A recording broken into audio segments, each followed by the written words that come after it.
최시중이었습니다. KBS.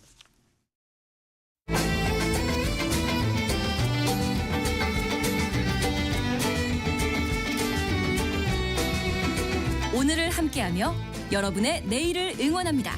성공예감 이대호입니다.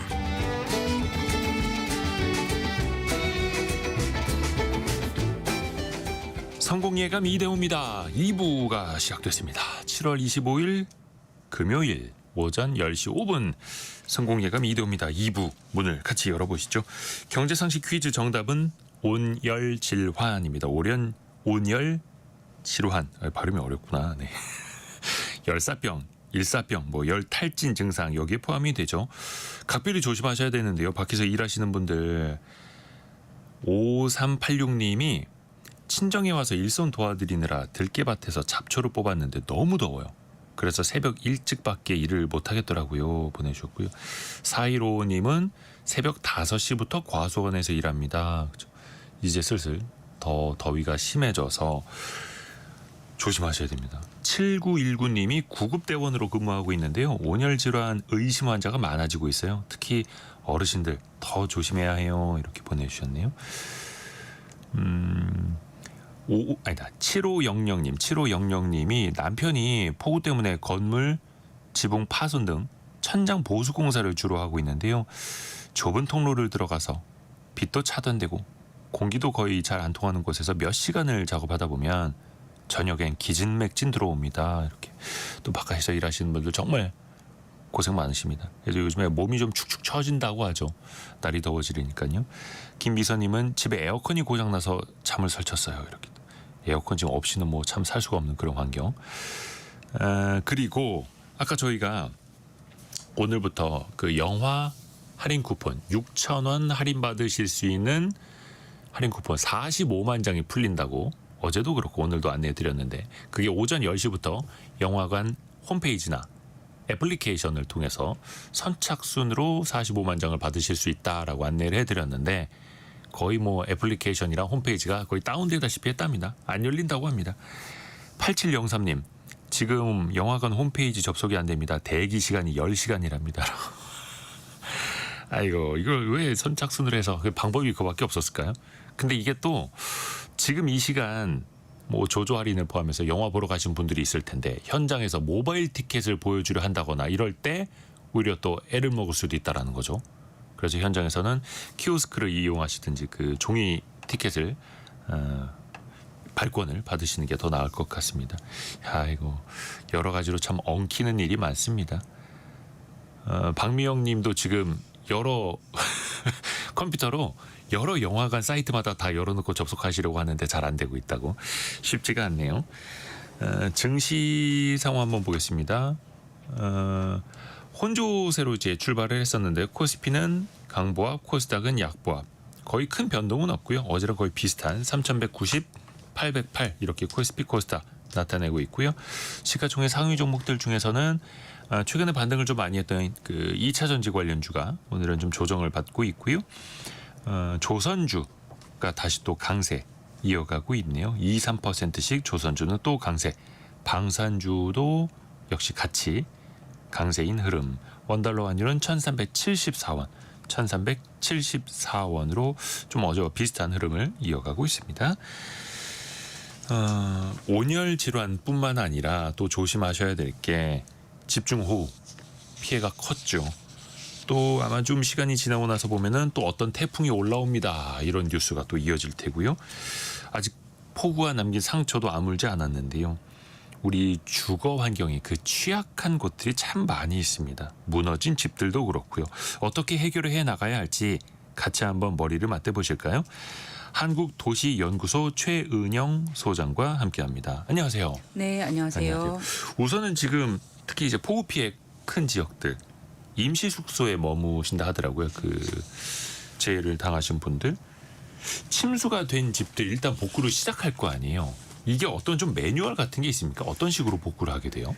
일단 복구를 하게 되는 거는 일단 물을 빼내야 되겠죠. 양수기나 네. 등을 통해서 물을 빼내고 그리고는 결국 이것도 사람이 하는 일이어서 지금 소방대원, 경찰, 공무원, 군인 등 그리고 또 자원봉사자분들께서 구슬땀을 흘리면서 하고 계시죠. 그러니까 이제 일단은 우리가 물이 들어차면 가재도구를 다 꺼내야 되고 말려야죠. 그걸 말리고 닦고 하는데 문제는 이 가재도구들은 다시 사용하기가 굉장히 어렵다는 점입니다. 지금 결국 이 일들은 사람에 의해서 이루어지고 있다.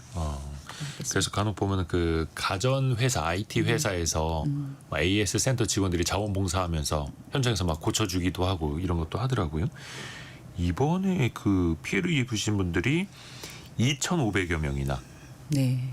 지금 거의 뭐 집을 잃다시피 한 건데 이게 그 복구를 해도 과연 안전하냐 담보할 수가 없잖아요. 안전 진단을 어떻게 좀 하게 되나요? 거의 그런 거는 없고요. 예. 결국에는 이제 수재 피해는 이제 화재랑 조금 다른 측면이 있는데요. 수재는 이렇게 물이 나가고 나면 마치 피해가 없었던 것처럼 보이잖아요.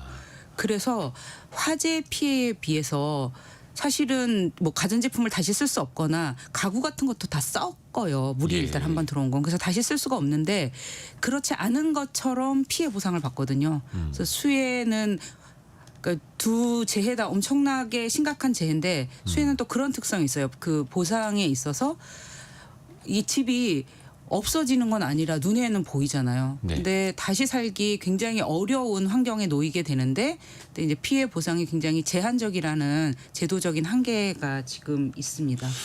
당연히 그러게요. 사후적인 조치는 거의 없고요. 이 집이 안전한지. 그래서 2022년 8월에 서울에서 수재로 동작구하고 관악구에서 인명피해가 발생했죠. 네. 지하에서. 근데 그 이후로도 조치는 거의 없다고 보시면 돼요. 아이고 그래요. 그리고 조금 전에 제가 아까 영화 티켓 말씀드릴 때 45만 장이 아니라 450만 장이라고 하네요. 그래서 그 8312님이 바로 잡아주셨고요. 감사합니다. 저도 좀 헷갈렸었는데 다시 찾아보니까 450만 장이랍니다. 영화관 홈페이지에서 조금 더 기다려볼 만할 것 같습니다. 다시 그 주거 취약 이야기로 또 이어가 볼게요. 최은영 소장님. 만약에 이제 집이 파손된 게 있으면 무너진 게 있으면 다시 지어야 하지 않습니까? 이거는 그럼 100%다 자기 돈으로 할 수밖에 없어요? 이제 특별 재난 지역의 경우에는 네. 전파 주택 집이 완전히 다 무너지거나 망가진 경우에는 3,600만 원 그리고 반파 주택은 1,800만 원을 국가와 정부에서 지원을 하게 되죠. 오. 그 외에는 근데 이 3,600만 원이나 1,800만 원 가지고는 집을 사실 지을 수 없는 상황이잖아요. 그렇긴 하죠. 그래서 기존의 사례를 통해서 보면 저희가 이제 모금 활동들 하고 민간에서의 그런 후원금들이 굉장히 항상 좀 반복되죠. 도움이 많이 되는 것 같습니다. 아 그래요. 그러니까 뭐 집의 규모와 상관없이 그냥 완파 기준 3,600만 원 그냥 일률적인 거예요? 네, 그렇습니다. 그러니까 그런 것들이 좀 제도가 정비가 필요한 거예요. 우리가 피해 규모에 따라서 어떤 피해를 보상을 한다기보다는 굉장히 좀 행정 편의주의적이라고 생각이 드는데요. 그건 또 이해가 되는 측면이 있어요. 담당 공무원이 거의 없거든요.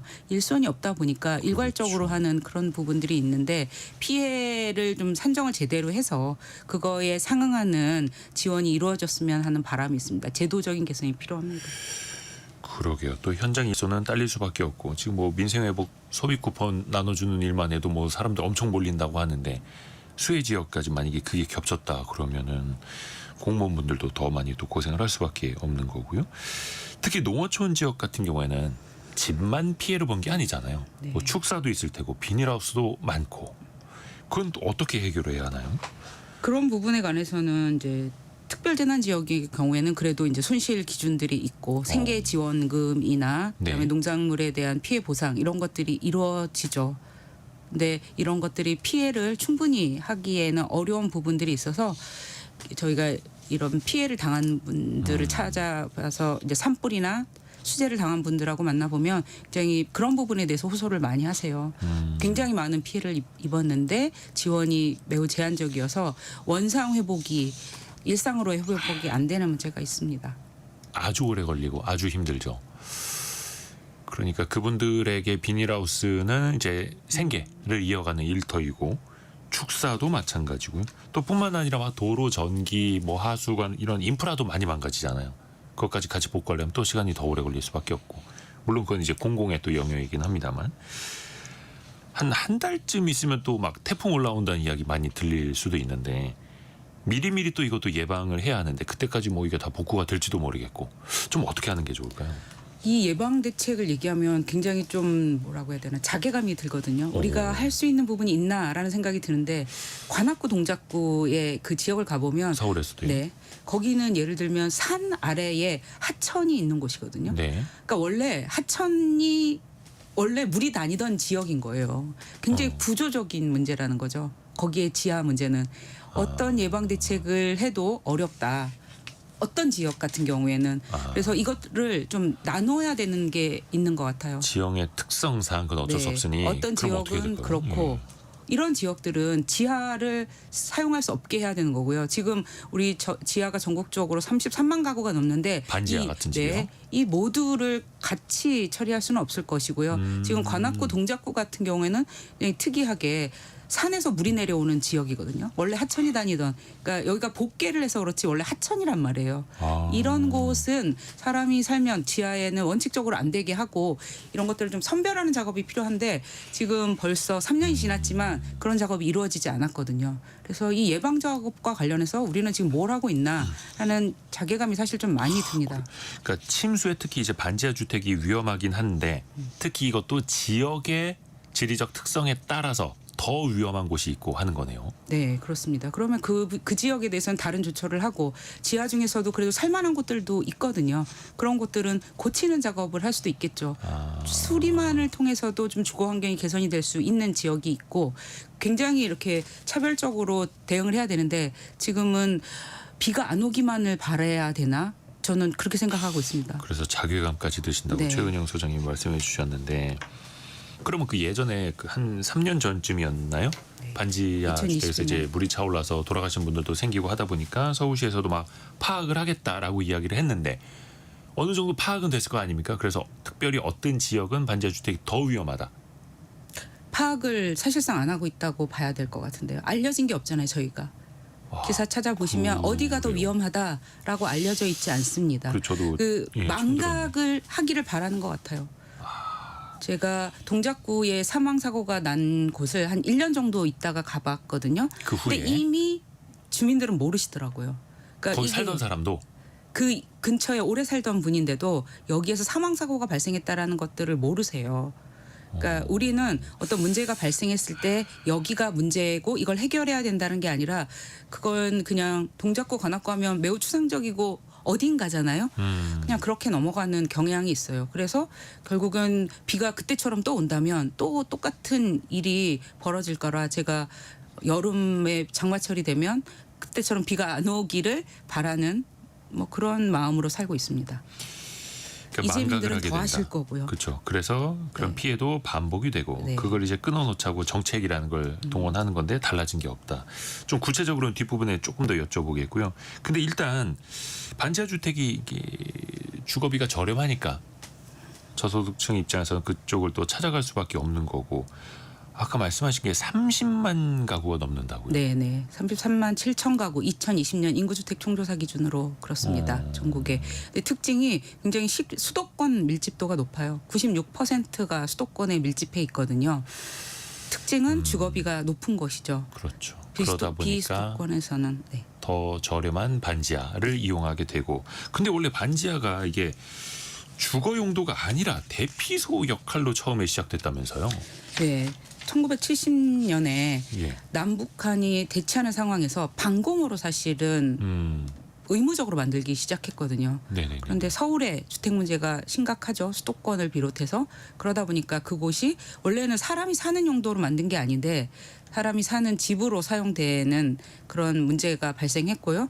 특히나 이제 1984년에 이게 거의 제도권에 들어와요. 다 지하를 기존에는 3분의 2 이하가 상이 땅속에 묻혀야 되는데 이걸 2분의 1만 이제 묻히도록 현실을 인정하는 거죠. 지하에 사람이 사는 현실을. 그러다 보니까 이게 이제 더 확산되는 그런 제도적인 문제가 되었습니다. 그럼 사실상 제도적으로도 이미 그냥 주거로 계속 가고 있는. 네. 그래요. 아이고 이게 근데 뭐 영화에도 좀 많이 묘사가 됐습니다만 반지하 같은 경우에는 물이 차오를 때 더 빨리 차오르고 대피하기가 더 어려운 구조 아닙니까? 네, 그렇습니다. 그 반지하와 관련해서 저희가 2022년 8월 8일의 사고로 아마 아실 텐데 물이 무서운 속도로 올라와요. 예. 그 얘기들은 제가 여러 지역에서 들었거든요. 예. 그러니까 일단 발목 정도 차오면 순식간에 아, 예, 그다음부터는 네. 그래서 뭐 이런 일이 우리가 다시 없지 않을 테니까요. 물이 차오르기 시작하면 즉시 집에서 나오셔야 되는 상황이고 반지하는 특성상 어디로 나갈 데가 없잖아요. 창문에서 뛰어내릴 데가 없는 거죠. 땅 아래이니까. 그냥 현관과 계단으로 올라가는 수밖에 없는데. 네, 그렇습니다. 창문으로 나가기가 어렵고 그때도 2022년 8월에 발생했을 때도 창문을 통해서 나가기가 어려웠던 게 이게 개폐가 안 되는 창이었거든요. 아, 거기는 또 이제 치안 문제도 있다 보니까 왜 이게 이건 뭐죠? 방범창 네. 같은 것도 해다 놓다 보니까 네, 그렇습니다. 그래요. 그 물막이 공사 같은 걸 좀 하잖아요. 그래서 그 계단 밑으로 이제 물 들어가지 않게끔 그런 건 어떻게 좀 효과가 있습니까? 그러니까 안 하는 것보다는 나을 것인데요. 네. 제가 동작구 아까 갔다가 말씀드렸는데 예. 물막이를 해놨는데도 그냥 그 정도 비가 오면 바로 들이쳤다고 말씀을 하시더라고요. 그러니까 물막이는 그렇게 극한 호우가 아닌 경우에는 효과가 있을 수 있지만 없는 것보단 당연히 낫겠죠. 그렇지만 이렇게 극한 호우가 뭐 100mm가 내린다 이러면 대책이 안 될 가능성이 큽니다. 어느 정도만 늦출 뿐 네. 근본적인 문제는 아니라는 거죠. 그래서 그 근본적인 대책으로 예전에 그냥 아예 반지하 새로 이제 사람들 못 들어가게 하겠다. 아니면은 뭐 LH 같은 곳에서 매입하도록 하겠다라는 대책이 나왔잖아요. 그 후에는 어떻게 되고 있어요? 이제 매입을 하고는 있죠. 근데 굉장히 더디게 되고요. 지금 뭐 LH와 SH공사에서 하고 있는데 이게 뭐 최대 2,000호 정도 매입했다고 하면 네. 아까 수십만 가구인데 2,000호를 매입하면 너무 비율이 낮은 거거든요. 30만 가구가 넘는데 네, 그렇죠. 그래서 이거는 모든 주택을 살지 못하게 하겠다라고 한 것부터 저는 좀 비현실적인 계획이었다고 생각해요. 지하를 좀 다양하게 구분해야 합니다. 어떤 지하는 굉장히 위험하고 어떤 지하는 괜찮으니까 20만 가구가 넘거든요. 서울에만 지하 예, 거주 가구가 20만 가구라는 거는 강남 거주 가구하고 맞먹는 수치예요. 그래서 어마어마하게 많은 분들이 지하에 살고 계신데 서울에만 20만 가구가 넘고 네네. 수도권 합치면 30만 가구가 넘고 네. 그런 상태니 일시에 해결할 수는 없고 그리고 이 지하 문제를 앞으로 지하를 안 짓겠다라는 방식으로도 해결이 안 되거든요. 왜냐하면 기존에 이미, 너무 많은 지하가 있기 예. 때문에 그 지하에 대해서 어떤 조치를 할까가 정책으로 나와야 되는데 그런 부분들이 상당히 미약하고 매입하겠다라는 게 이제 대책이 되기 좀 어려운 게 그분들이 그곳에 사는 게 저렴해서잖아요. 네네네. 그럼 이거를 팔 경우에 주거 대책이 없는 거예요. 그 집주인은 따로 있을 텐데. 임대인들이 사는 경우도 많습니다. 지하 같은 경우에는 한 20% 정도는 그 관악구에 돌아가신 분도 자가였잖아요. 한 20% 정도 되고 어떤 지역은 임대인이 사는 경우가 40% 정도가 돼요. 그래서 그 대책은 또 따로 만들어야 되거든요. 공공임대주택은 지금 자가가 아닌 분에 대한 대책이기 때문에 그러면 자가인 분은 어떻게 할까? 이걸 집을 LH나 SH한테 팔았을 때 그 다음이 문제예요. 그 돈으로 어디 가서 살 거냐. 네네. 그런 문제에 대한 대응책이 없기 때문에 얘가 진도가 느릴 수밖에 없습니다. 그냥 반지하 주택을 매입하겠다까지만 나왔지. 그래서 그 이후에 거기 살던 분들은 어떻게 할 거냐는 네. 없었던 거네요. 그리고 그러면은 임차인들에 대해서는 세입자들에 대해서는 공공임대주택으로 이주가 되고 있느냐? 그것도 완전히 거의 안 되고 있죠. 이건 근본적인 이유가 공공임대주택이 부족하기 때문이에요. 매입임대주택이라는 것을 SH공사에서 거의 공급을 최근에 안 했거든요. 네, 그러니까 대책이 좀 말로 나온다. 실제로 행동으로 이어지지는 않는다고 판단하고 있습니다. 공공임대주택을 공급하지 않고 있으니 세입자들조차도 갈 곳이 없고 제가 아는 경우는 딱 한 가구가 그 관악구 그 위험한 침수 지역에서 이사를 가셨거든요. 공공임대주택으로. 제가 모르는 분들도 계실 테니까 조금 더 공공임대주택으로 이주하셨겠지만요. 근데 좀 희박하다는 거죠. 네. 그래서 이게 근본적인 대책이 안 된다라는 건데 공공임대주택 자체도 사실은 뭐 다른 이걸 기다리는 무주택자들도 엄청나게 많으신 상황이고 결국은 재원 돈의 문제입니까? 어떻게 봐야 돼요? 재원의 문제이기도 하고 의지의 문제이기도 합니다. 이 제도를 운영하는 사람들의 문제이기도 한데요. 뭐 전 원희룡 장관 같은 경우는 매입 임대를 너무 비싸게 사니까 사지 말라 그랬고 SH공사 전 사장 같은 경우에도 매입 임대 주택을 비싸게 살 수 있으니 사지 말라고 했고 이러면서 제도적으로 최근에 공공임대주택 공급이 굉장히 비정상적으로 공급이 안 됐어요. 이런 그래요? 문제에 관한 해결이 빨리 필요하겠죠. 아이고 근데 뭐 SH도 그렇고 LH도 그렇고 뭐 부채 문제라든지 그 돈이 다 그냥 쉽게 나오는 건 아니다 보니까 그 한계가 있을 수밖에 없어서 경영자 입장에서는 선택을 하는 건데 또 한쪽에서는 열악한 주거 문제가 계속 반복되고 있고 특히 이런 자연재난일 때 더 부각이 되고 분명히 또 그 사이에서 그동안 뭐 했느냐 이야기가 언젠가 또 나올 거 아닙니까? 저는 예산 문제라고 생각하진 않아요. 왜 그러냐면 예. 예산을 정부에서 계획을 세운 걸 집행을 안 했기 때문이거든요. 아 그래요. 돈이 없어서가 아니라 이거는 사람의 문제죠. 집행을 하지 않은 거. 그래서 매입 임대를 안 했기 때문에 그 돈이 내년으로 2월 돼서 예산이 계속 줄어들고 이런 문제지 우리가 돈이 없어서의 문제는 아닙니다. 사람과 제도의 조금 문제입니다. 더 적극성을 띠면은 나아질 수는 있다. 사람이 정책 의지를 가지고 하면 공공임대주택은 매입임대주택은 공급할 수 있습니다. 지상으로 네. 살만한 곳으로. 그러게요. 이게 좀 해결책을 좀 같이 찾아봐야 하는데 이게 참 쉽지는 않고요. 근데 이제 공공임대주택을 기다리시는 분들 자체가 많이 있으니까 이거는 반지하 주택에 사시는 분들만의 또 이야기는 아니지 않습니까? 공공성으로는. 네, 저희 이제 우리나라 전체에 주거빈곤 가구라고 하는 분들이 전국에 예. 176만 가구 정도 되거든요. 그런데 우리가 연간 공공임대주택을 최소 10만 호를 공급하겠다고 정부마다 얘기를 하고 있어요. 그걸 약속을 지킨다면 이분들의 문제가 해결이 되는 거죠. 네. 연간 10만 호씩. 네, 연간 10만 호면 17년이면 이 문제가 다 해결되는 거잖아요. 차곡차곡 하면 되는데 그것들을 안 하고 있는 게 문제죠. 그럼 그리고 연간 10만 호씩의 공공임대주택을 보급할 수 있는 재원은 그럼 그거는 가능한 상황일까요? 연간 20만 호 공급 계획도 재원으로는 가능하죠. 의지만 있으면. 지금 문재인 정부 때는 연간 13만 호, 15만 호 정도 공급됐고요.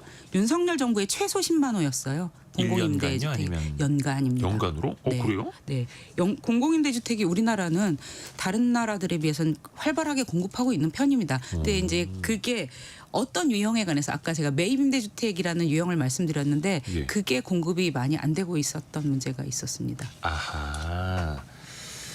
이게 그 매입임대라는 건 어차피 이제 집을 짓는데도 시간이 걸리고 땅도 필요하고 하니까 기존에 있던 집을 매입을 해서 공공임대로 활용하자라는 거잖아요. 네. 그럼 이제 신규로 임대를 이제 신축 같은 거 들어가는 것들 속도 측면에서는 그러면 매입임대가 더 훨씬 빠를 수 있는 거 아닌가요? 단지형 공공임대주택보다는 빠릅니다. 그래서 얘는 의지의 문제고 아까 계속 제가 사람의 문제라고 말씀을 드렸던 게 얘는 의지만 있으면 1년 안에 성과를 낼 수 있는 것이거든요. 신축을 한다고 하더라도. 근데 이걸 굉장히 오랫동안 안 해온 문제가 있는 거죠. 그래요. 그 1년이면은 최소한 의지만 있다면 10만 호 이상의 공공임대주택은 공급이 가능하다. 네. 예산 계획도 그렇게 세웁니다. 우리 지금 그렇게 했는데 거기에 취약계층에게 얼마나 배분하고 이런 문제지요. 그러니까 이런 지하나 고시원에 있는 분들을 얼마나 적극적으로 공공임대주택을 통해서 이 문제를 해결하는 하냐의 정책 의지의 문제지 우리가 자원이 없거나 이런 거는 아니에요. 그래서 저는 지금 굉장히 이재민들이 많이 전국적으로 발생했잖아요. 예. 2천 가구 넘게. 예. 이 문제를 굉장히 많은 부분에서는 공공임대주택을 통해서 해결해야 된다고 생각해요. 홍성 산불이 2023년에 발생했어요. 이럴 경우에 보통 대응은 임시주택, 가건물 형식으로 하거든요. 컨테이너 하우스라고 하는. 네. 근데 이게 기한이 2년이에요. 어떤 기한이요? 살 수 있는 기한이. 1년에서 1년 연장을 하거든요. 그래서 그분들 그러니까 제도적으로 그걸 이제 빌려서 쓸 수 있는 기한이. 네네. 네. 지자체에서 가설 건물을 그 컨테이너로 된 집을 홍성에 이제 설치를 했는데 기한이 다 돼서 이분들이 대책 없이 쫓겨나야 하는 그런 상황이거든요. 집도 짓기 전에. 네. 근데 집을 지은 분들은 굉장히 극소수죠. 아까 비용. 그 비용으로는 집을 지을 수가 없기 때문에. 완파됐을 때 3,600만 원, 네, 반파가 예. 1,800만 원 지원. 네. 그런데 그런 게 2년까지만 여기에 살 수 있고 이 컨테이너를 사시던가 아니면 이제 여기서 나오세요. 이런 대책이거든요. 이렇게 하면 안 되고 공공임대주택을 통해서 이 문제를 해결할 수 있어요. 근데 우리가 공공임대주택을 연간 10만 호 이상 공급하는 나라에서 이 문제를 해결할 수 없다는 건 말이 안 되고요. 그리고 특히나 이 홍성 산불 이재민 중에 또 문제는 뭐냐면 세입자들은 정말 갈 데가 없는 거예요. 이 컨테이너에서 나가면. 그렇기 때문에 공공임대주택이 굉장히 적극적으로 고민되어야 합니다. 이 재난 상황과 관련해서. 근데 우리나라가 다른 나라에 비해서 공공임대주택은 그래도 많이 보급이 되는 편이다. 연간 최근 공급하는 건 우리나라. 그 최근에 그래도 늘어서 그런 거예요.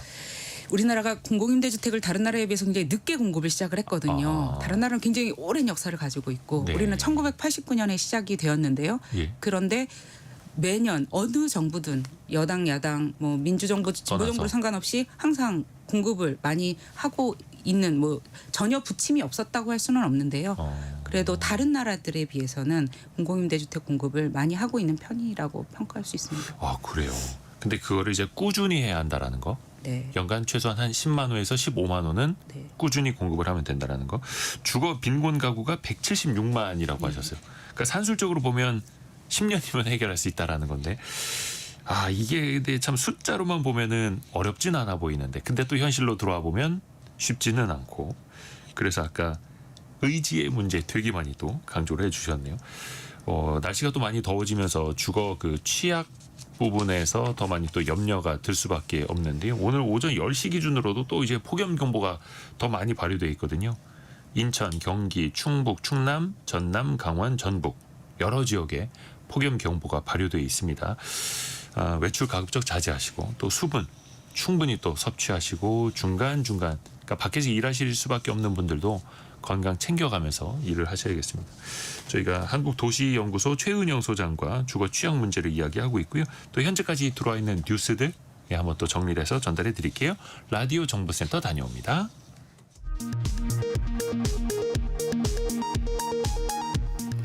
당초 예정됐던 한미 간 2+2 협의가 불발된 가운데 김정관 산업통상자원부 장관과 여한구 통상교섭 본부장이 러트닝 미 상무장관을 만나 막바지 협상을 벌였습니다. 추가 협상 일정은 아직 정해지지 않았습니다. 앞서 하워드 러트닝 미 상무장관은 미국 매체와의 인터뷰에서 한국과 일본은 늘 서로를 견제하며 신경전을 벌인다며 한국이 미국과 일본의 합의 내용을 보고 욕설을 했을 거라고 말했습니다. 김건희 특검팀이 건진법사 청탁 의혹, 명태균 공천계의 의혹 등과 관련해 서울 서초구 김 여사 자택에 대한 압수수색을 시도 중입니다. 특검팀은 양평 공흥지구 특혜 의혹과 관련해서 김 여사의 가족과 김선교 국민의힘 의원에 대해서도 압수수색을 벌이고 있습니다. AI와 코인 등 미래 유망 사업을 명목으로 투자자들을 현혹해 2,200여 명을 대상으로 840억 원대 폰지 사기를 벌인 일당이 검찰에 구속 송치됐습니다. 지금까지 라디오 정보센터 뉴스 정원다였습니다. 그 주거 취약 문제, 특히 폭우에, 폭염에 이 주거 취약 문제를 어떻게 해결할 수 있을까 이야기를 하고 있는데요. 한국도시연구소 최은영 소장과 이야기 이어가 보겠습니다. 제가 몰랐던 거 정말 많이 배웁니다. 우리 청취자분들도 많이 도움을 주고 계시고요. 컨테이너 가설 건물 사용 기간이 2년에서 3년으로 개정되고 있습니다라고 1749님이 알려주셨고요. 또 이런 질문도 있습니다. 2015님이 매입 임대주택을 10만 호 공급하려면 1호당 한 집당 정말 저렴하게 1억만 잡아도 10조 원인데 이게 가능한 수치인가요? 라고 질문 주셨거든요. 연간 10조 원?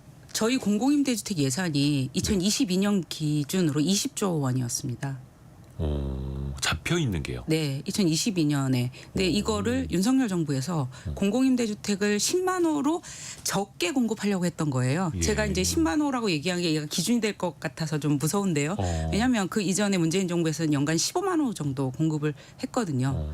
그렇게 되면 그때 예산이 20조 원이었고 2022년에 15조 원으로 줄여서 굉장히 시민사회에서 농성을 하고 이 국회 앞에서 그런 문제가 있었습니다. 우리는 지금 아까 제가 세계적으로 공공임대주택을 그래도 모범적으로 공급하고 있는 나라라고 말씀드렸던 게 네. 이런 부분입니다.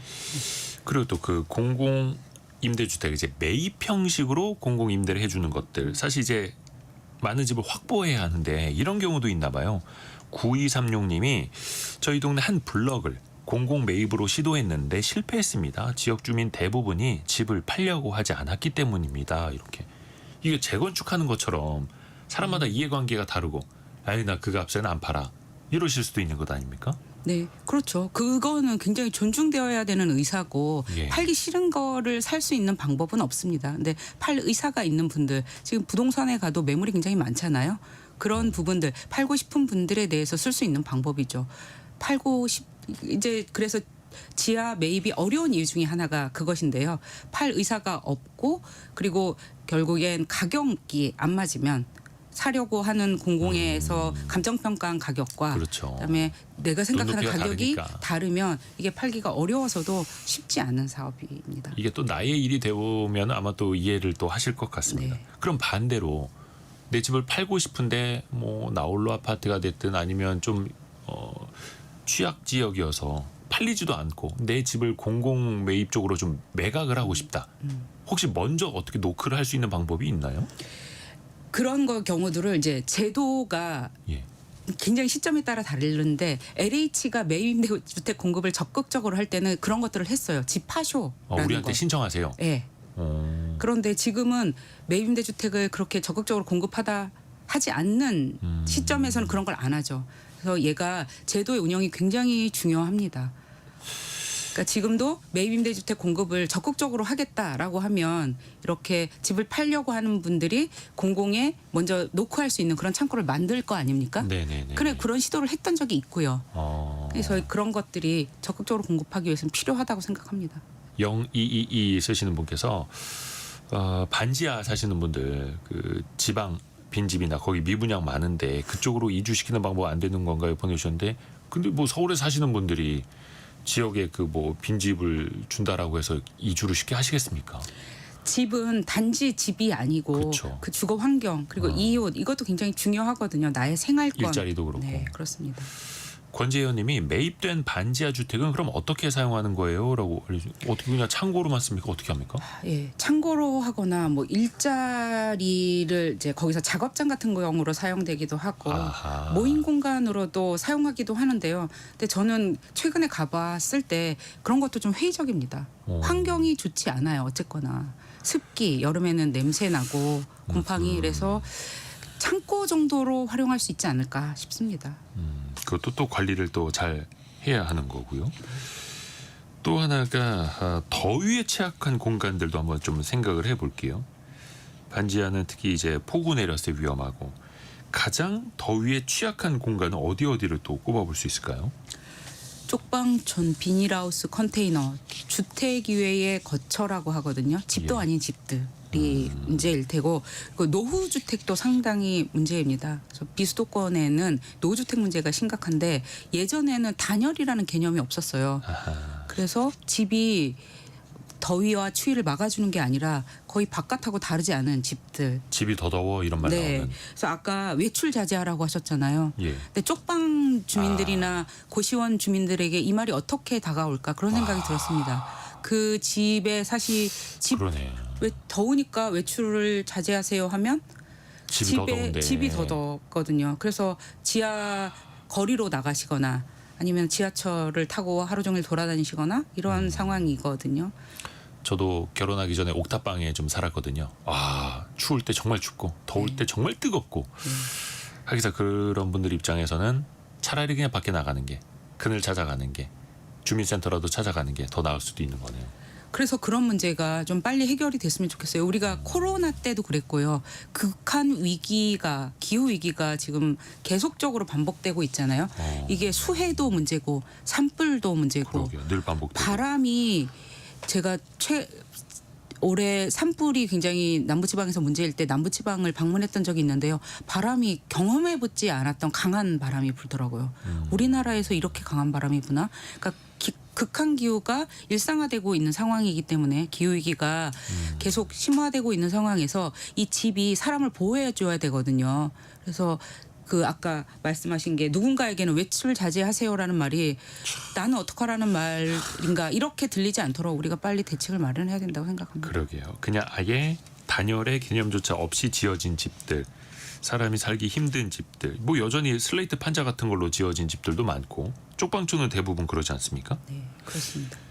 그 쪽방촌은 이것도 어차피 보면 이제 사람이 지은 집들일 텐데 공간이 또 협소하다 보니까 그렇게 지을 수밖에 없었을 테고요.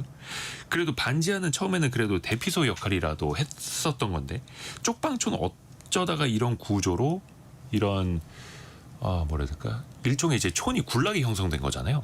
어떻게 그렇게 형성되기 시작이 됐을까요? 일단 교통이 굉장히 좋은 것들이죠. 특징적인 것이 서울역 역설적으로요? 앞에 교통이 그렇습니다. 좋은 곳. 대전역 앞에 교통이 좋은 곳들에 여러 전국에서 모여 드시는 거죠. 가난한 분들이 도시로 과거에 농촌에서 도시로 왔을 때 제일 먼저 정착하는 곳들이 이곳이 될 것이고요. 어떤 지역들은 과거에 그 성매매 하던 곳이 경우도 있고요. 그런데 이 지금 쪽방촌은 원래 이렇게 쪼개져 있다기보다는 사실은 굉장히 많은 이윤을 얻기 위해서 그렇게 쪼개 놓은 거죠. 임대인들이. 그런 부분들도 많이 있습니다. 거기도 임대인들이. 네. 근데 이게 참 역설적이네요. 교통이 좋은 곳에 쪽방촌이 많다. 그렇습니다. 또 일자리로 또 그분들은 또 다녀야 하시니. 예. 그분들은 자동차가 승용차를 보통 가지고 계시지 않기 때문에 아하. 교통이 편한 곳에 사셔야 되거든요. 근데 그런 곳에 쪽방촌이 많이 생겼다라는 참 역설적입니다. 근데 이게 법적으로 쪽방촌은 주택으로 인정이 안 돼요? 주택이기도 하고 사실은 주택이 아니기도 합니다. 쪽방은 어떤 오. 주택 유형의 건축법이나 주택법에 의한 주택 유형은 아니고요. 네네. 그래서 어떤 거는 여관 여인숙이 쪽방이기도 하고 고시원이 쪽방이기도 하고 쪽방의 개념은 이제 주택이- 넓은 개념이니까. 네, 쪽방이기도 합니다. 그래서 쪽방은 엄밀한 의미로 개념이 없어요. 쪽방촌은 있는데 그래서 전국에 10개의 쪽방촌은 있거든요. 그건 정의가 있는데 쪽방은 정의가 지금 없습니다. 이것도 공식적으로. 저도 처음 배웠습니다. 쪽방촌의 개념은 있지만 쪽방의 개념은 모호하다. 네, 전국 10개여서 그래서 이게 또 문제인 게 전국 10개의 쪽방촌을 중심으로 지원이 되고 네. 그러면 그거보다는 작지만 쪽방촌들이 전국 어디에나 있거든요. 예. 없는 곳이 없어요. 예. 이런 곳은 지원이 안 이루어지고 있는 또 문제가 있어요.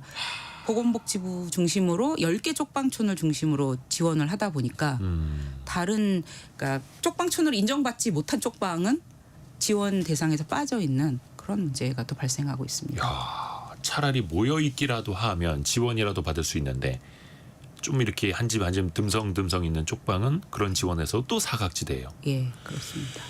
그 주택법상 1인 가구 그 최저 주거 기준이라는 게 있다면서요. 네. 1인 가구 기준으로 14제곱미터. 한 4평 조금 넘는 거예요? 네. 근데 쪽방은 보통 1평에서 2평이거든요. 그러다 보니까 사실 단위 면적당 임대료는 강남에 있는 아파트 못지않게 비싼 거예요. 한 평에 30만 원이라고 생각을 해보시면 10평이면 300만 원이거든요. 그러네요. 네. 아까 이제 제가 임대인들에 의한 건데요. 이게 그래서 야. 다른 나라들은 이런 것들을 제도적으로 허용하지 않아요. 1제곱미터짜리 고시원 쪽방을 유엔 주거권 특보가 와서 보시고 2018년에 한국을 방문하셨는데 관 같다고 말씀하셨어요.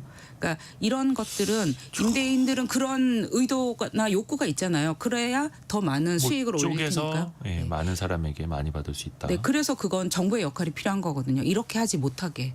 그 생각을 못 해봤네요. 근데 쪽방도 월세로 따지면 공간 대비 월세로 따지면 어마어마한 거네. 그러니까 우리가 왜 불법 사채 하시는 분들이 하루 이자 1% 이러면 되게 싸 보이는데 그 연간으로 따지면 수백 %가 되는 것처럼 한 평당 얼마 이러면 싸 보이는데 그걸 곱하기 10, 20 해보면 엄청난 금액인 거네요. 그러니까 조금 아까 최저주거 기준을 말씀하셨잖아요. 예. 14제곱미터라는 게 있어요. 네. 근데 그러면 쪽방은 왜 3.1평일까? 이런 의문이 들잖아요. 최저주거 기준의 현재의 한계죠. 이게 강행 규정이 아니라 임의 규정인 거예요.